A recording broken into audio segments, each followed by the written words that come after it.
আসসালামু আলাইকুম ওরহমতুল্লাহি ওবরাকাতুহ।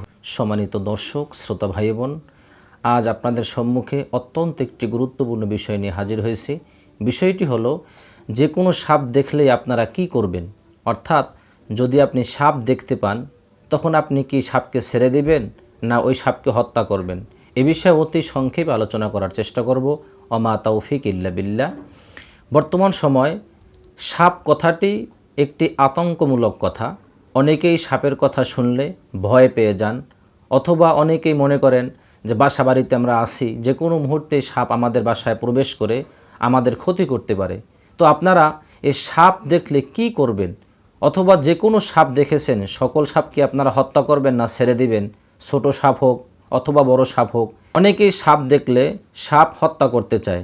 আবার কিছু সংখ্যক মানুষ বলে থাকে যে নিরীহ প্রাণী শুধু শুধু হত্যা করে লাভ কি, ওকে ছেড়ে দিলেই তো হয়, তোমার ক্ষতি করতেছে না। আবার অনেকে হত্যা করার জন্য খুব আগ্রহ প্রকাশ করে থাকে যে না, সাপ অবশ্যই হত্যা করে ফেলবো, এটা আমাদের ক্ষতি করতে পারে। তো এই বিষয়ে ইসলাম মূলত কি শিক্ষা দিয়েছে, অথবা রসুল করিম সাল্লাল্লাহু আলাইহি ওয়াসাল্লাম উম্মতদেরকে কি আদেশ দিয়ে গেছেন, বিশেষ করে সাপের ব্যাপারে। রসুল করিম সাল্লাল্লাহু আলাইহি ওয়াসাল্লামের পবিত্র জবান থেকে যে হাদিস আমরা পাই, সুনানে আবু দাউদের 5248 নম্বর হাদিস, আবু হুরায়রা রাদিয়াল্লাহু তাআলা আনহু থেকে বর্ণিত। এই হাদিসের মধ্যে এসেছে, আল্লাহ রাসূল সাল্লাল্লাহু আলাইহি ওয়াসাল্লাম বলেন, যেদিন থেকে আমাদের সঙ্গে সাপের যুদ্ধ শুরু হয়েছে সেদিন থেকে আমরা সাপের সঙ্গে কোনো শান্তি চুক্তি করিনি। কথাটা আমি আবারও বলতেছি, যেদিন থেকে সাপের সঙ্গে আমাদের যুদ্ধ শুরু হয়েছে সেদিন থেকে আমরা সাপের সঙ্গে কোনো শান্তি চুক্তি করিনি। অর্থাৎ সাপের সঙ্গে আমাদের কোনো শান্তি চুক্তি নেই, ওদের সঙ্গে আমাদের এই চুক্তি হয়েছে এই কারণ ওদেরকে আমরা ছেড়ে দিব না, এমন কোনো চুক্তি হয় নাই। এই হাদিসের মধ্যে আল্লাহ রাসূল সাল্লাল্লাহু আলাইহি ওয়াসাল্লাম বলেন, যে ব্যক্তি সাপ হত্যা না করে ছেড়ে দিল সে আমাদের দলভুক্ত নয়, অথবা সে আমার উম্মতের অন্তর্ভুক্ত নয়। এই একই হাদিসের কিতাবে 5249 নম্বর হাদিস, এই হাদিসের মধ্যে এসেছে যে ব্যক্তি সাপ পাইল আর হত্যা করলো না, এটাকে মেরে ফেললো না, সে আমাদের অন্তর্ভুক্ত নয়। সুনানে আবু দাউদের 5251 নম্বর হাদিস, এই হাদিসের মধ্যে এসেছে রসুলের চাচা আব্বাস রাদিয়াল্লাহু তাআলা আনহু থেকে বর্ণিত।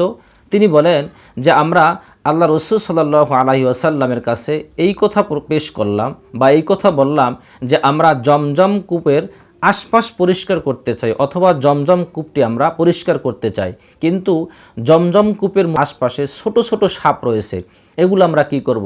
আল্লাহ রসুল সাল্লাল্লাহু আলাইহি ওয়াসাল্লাম তাদেরকে এই ছোট ছোট সাপ হত্যা করার জন্য আদেশ করলেন, অর্থাৎ তোমরা ছোট ছোট সাপগুলোকেও মেরে ফেলো। তো আমরা এই হাদিস থেকে বুঝতে পারলাম, সাপ ছোট হোক বড় হোক, যদি আপনার চোখের সামনে পড়ে আর ওটাকে হত্যা করার মতো সুযোগ আপনার কাছে আছে, অথবা ওটাকে হত্যা করতে পারবেন, আপনার জন্য কোনো সমস্যা হবে না, তাহলে আপনাকে অবশ্যই হত্যা করতে হবে। কেননা যদি আপনি সাপটাকে ছেড়ে দেন তাহলে ও আপনাকে ক্ষতি করলো না, কিন্তু কোনো না কোনো মানুষেরও ক্ষতি করবে।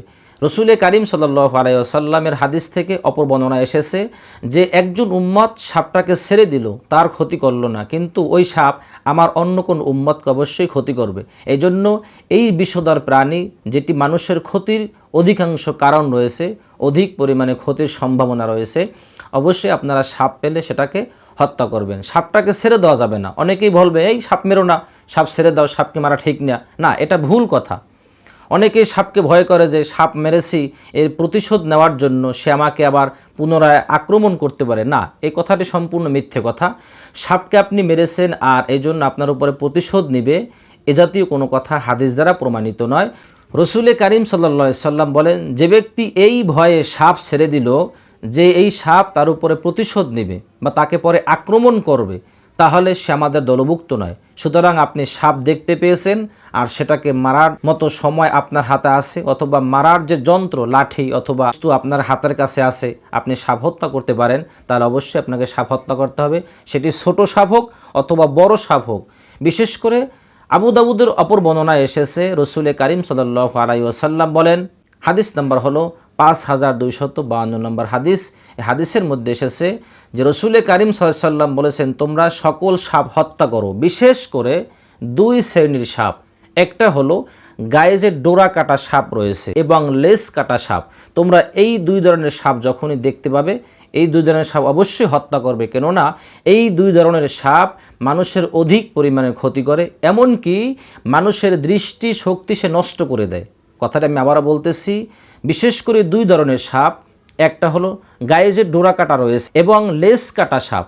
এই দুই ধরনের সাপ এতটাই ভয়ঙ্কর, আল্লাহ রসুল সাল্লাল্লাহু আলাইহি ওয়াসাল্লাম বলেন যে মানুষের দৃষ্টি শক্তি পর্যন্ত এই সাপ নষ্ট করে দেয়। এমনকি যে সমস্ত মা এবং বোনদের গর্ভে সন্তান রয়েছে, এই সন্তানও এরা নষ্ট করে দেয়। সুতরাং যখনই তোমরা ডোরা কাটা সাপ এবং লেজ কাটা সাপ দেখবে, অবশ্যই হত্যা করবে। এই জন্য আপনারা সাপ দেখলে অবশ্যই হত্যা করবেন, সাপকে ছেড়ে দিবেন না। এই জন্য যে হারে সাপ, ছোট সাপ, সাপের বাচ্চা, এটা ক্ষতি করবে না, ছেড়ে দেয় না, এমনটা করা যাবে না। ও কারো না কারো ক্ষতি করবে যখনই সুযোগ পাবে। এই জন্য অবশ্যই যখনই আপনি ছোট সাপ পান, বড় সাপ পান, অবশ্যই হত্যা করবেন। আসসালামু আলাইকুম ওয়া রাহমাতুল্লাহি ওয়া বারাকাতুহু।